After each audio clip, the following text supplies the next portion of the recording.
Elasticity का प्रत्यास्था का कारण क्या है? जिस गुण के चलते वस्तु अपने आकार में आती है उसको कहते हैं प्रत्यास्था, और जिस वस्तु में यह गुण होता है उसको कहते हैं प्रत्यास्थ पिंड। क्या कहते हैं? Elastic body. कई गो ऐसा वस्तु बा के ऊपर दम लगेबे तो वहीं टेढ़ुआइले रह जाई, यही अता का सीधा फान जा राकस हुआ, सीधा सीधा बड़े बैठना चाहिए। और दो प्रकार का वस्तु होता है। एक वस्तु होता है तारा के थोड़े बोलते नहीं, चिंता में चल गई, खड़ा हो, हाँ खड़ा हो। क्या नाम है तुम्हारा? राजन। तेरा नाम राजन? हाँ, तो रजना वो भाग गई है क्या? है? Yes sir. बैठे बैठे, पढ़ावा तो टेंशन में बढ़े। ध्यान दीजिए, दो प्रकार का वस्तु होता है। एक वस्तु होता है कि जिसमें बल लगाइएगा और फिर बल हटा दीजिएगा तो वस्तु अपने आकार में आ जाए, तो कहेंगे प्रत्यास्थ पिंड है। कैसा पिंड है? Elastic body. Elastic body, spring देखे हैं ना, स्प्रिंग को वहीं से खींच कर छोड़िएगा तो अपने आकार में आ जाएगा, तो उसको कहेंगे इलास्टिक बॉडी है। क्या है? इलास्टिक बॉडी, मतलब प्रत्यास्थ पिंड है। कोई वो ऐसा चीज़ होता है खींच दीजिएगा ना तो वो वहीं रह जाएगा। जैसे मोमबत्ती को लेकर कहीं से चाप चल रहा है, ये मोमबत्ती को लेकर कहीं से खूब अच्छा से रखे हैं जलाने के लिए, चलता है छोट भाई कहेगा अच्छा भैया बड़ा बढ़िया मोमबत्ती लोग कहता है टिंग टिंग टिंग टिंग, वो फिर फूलेगा जी, वहीं रह जाएगा। हाँ, मान लीजिए कोई मूर्ति बनवा रहे हैं, खूब सुंदर आप मूर्ति बनवा रहे हैं अपने दादा का, दादी का, चाहे परदादी का, कौनवाइल अभी गीले बतल है कह दिल से कह रहे दादी के दांत उखड़ाइल बा, वो फिर फूलेगा जी, तो उसको कहेंगे प्लास्टिक बॉडी। क्या कहेंगे? इलास्टिक, माने जो गुण हो जो अपने आकार में आ जाए। प्लास्टिक, बल लगाने के बाद बल हटाइएगा तो अपना आकार में नहीं आता, उसको कहते हैं प्लास्टिक बॉडी। दुनिया का कोई भी, संसार की कोई भी वस्तु पूर्णतः प्रत्यास्थ नहीं हो सकती। पूर्णतः माने तो सब बल लगाए हैं ना तो कुछ ना कुछ पहले के बार में असर डालेगा। पैंट का बार एग्जाम्पल दे रहे थे, हंस रहे हैं, पैंटे तरह लुकता है, शॉर्ट नहीं कर, शॉर्ट इलास्टिक वाला तो बड़ी कम ना होता, पैंटे ना होता है जी। तो पहला बार ही से अगर खींचते हैं उसमें आपको महसूस नहीं होता है कि कुछ बदला है, लेकिन उसमें आकार बदल जाता है। तभी धीरे धीरे बदलते बदलते पूरा का पूरा आकार बदल जाता है, पता भी नहीं चलता है। नहीं ना पता चलता है, जैसे हम बताते हैं क्यों बदलता है, काहे गुण का में होता है, इहो देख लो, काहे प्रत्यास्थ की तरह व्यवहार करता है। परमाणु अणु, पूरा दुनिया का सारा वस्तु पदार्थों की बनी है, सुने होंगे, और पदार्थ परमाणुओं से बनता है। क्या होता है? और परमाणुओं के बीच आकर्षण होता है कि नहीं होता है? होता है ना? होता है। अब यहाँ देखो, मान लो हिया बा, सब परमाणु आपस में आकर्षण के द्वारा अपने जगह पर बैठा हुआ है। अब तो यहाँ ताकत लगैले है, खींचल, तो खींचला से क्या होता है? यहाँ आ गया, बीच की दूरी क्या हो गई? सबकी बीच की दूरी थोड़ी थोड़ी क्या हो गई? बढ़ गई। सेम पोजीशन भी बदल सकता है।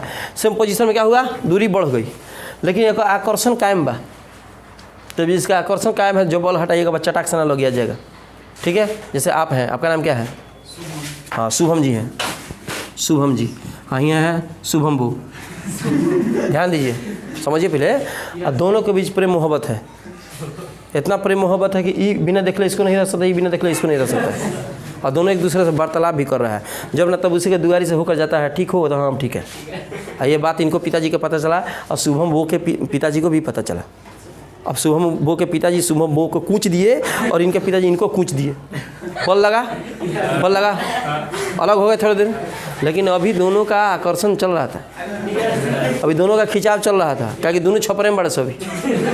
तो मन ना पाला, फिर ट्यूशन फिर वहीं में जाता हूँ कहले के बाद। बात समझ रहे नहीं? तो ये जो प्रभाव बा, कोची बा प्रभाव बा बंगलिनिया के, सुनो, तो ये प्रभाव के चलते फिर नज़दीक आ जा रहा है, द्वारी पे चल जा रहा है। अब क्या कहले, एक पिताजी खिसिया गए, कभी मानी ना, कहीं लेकर जाता नहीं, फिर वह रास्ता जाता ही, टाटा बाय बाय कह के निकल जाता थे। बस एक के लेके चल गए इलाहाबाद, एक बो के लेके चल गए बेंगलोर। दूरी बहुत बढ़ गई, मोबाइल सब हटा दिया गया। कुछ दिन तक ही देखा नहीं, बात वार्तालाप नहीं हुआ, फिर दूसरा के दुआरी से जाएगा। मैंने कहने का मतलब है कि उसका प्रभाव परमानेंटली क्या हुआ? खत्म। परमानेंटली क्या हुआ जी? खत्म हो गया कि नहीं? तो उसको कहेंगे लास्ट में एगो सीमा होता है, सीमा का उल्लंघन कर दिया, परमानेंटली प्रभाव खत्म। कंडीशन यहाँ पर भी है, खींचता जले छापरा में बा, जले एक एरिया में है तले छोड़ा तरफ फिर लग गया जाता, फिर खींचला कोस के तक खींच दिलस, प्रभाव खत्म परमानेंटली। तो कहेंगे जवना सीमा के बाद खींचने के बाद और फिर अपने आकार में न आए तो कहेंगे उस सीमा को कहते हैं प्रत्यास्थ सीमा। क्या कहते हैं? बहुत लोग का देखे होंगे, कहते हैं कि वो मित्र पकड़ लेता है, हाथ पकड़ मजाक कर से बोलना सब तू दी, अरे बाप, अरे रह दे छोड़ छोड़ बाप, क्या करते रे क्योंकि तुरिए दे ये मजाक मिल जाला। फिर अगले दिन पकड़ लिया, बोल तुर दी कह छोड़ दिया, आराम से करता है। फिर कहियो लेके पोट दे मार जहाँ पोट दे मरल सन ओकर सीमा खत्म। क्या हो गया रे? तो वो जो है प्रत्यास्थ सीमा के बाद फिर अपना आकार में नहीं आएगा। आकार में आएगा तो जहाँ प्रत्यास्थ सीमा का उल्लंघन होता है वस्तु पुनः अपने आकार में नहीं आ पाती है। ठीक है, तो उस सीमा को कहते हैं प्रत्यास्थ सीमा। क्या कहते हैं? अच्छा, कोई पूछेगा कि किसी वस्तु के प्रत्यास्थता का गुण क्यों होता है तो कह दीजिएगा अंदर जो अणु परमाणु होता है ना उसी के आकर्षण, इसको कहा था अंतराण्विक आकर्षण बल, इंटरमोलिकुलर फोर्सेज, उसी अंतराण्विक आकर्षण बल के चलते कोई वस्तु अपने आकार में आ पाती है क्योंकि अंदर का खिंचाव लगता है। कौन को समझा? हाथ उठाता। दुनिया कोई वस्तु पूर्ण प्रत्यास्थ होगी ना, अब पूर्ण सुघट्टे भी नहीं होगी। सुघट्टे मैंने प्लास्टिक, पूर्ण सुघट्टे भी नहीं होगी। गीली मिट्टी को भी दाब देंगे ना तो तनके सब तनके उठेगा जरूर, हल्का तरह बुझाई ना लेकिन उठेगा जरूर। उसी तरह से बहुत सारी वस्तुएं हैं जिसको महसूस नहीं होगा कि खींचने पर कुछ बदल रहा है लेकिन बदलेगा जरूर। समझ रहे ना? तो पूर्ण प्रत्यास्थ पूर्ण सुघट्टे नहीं होती।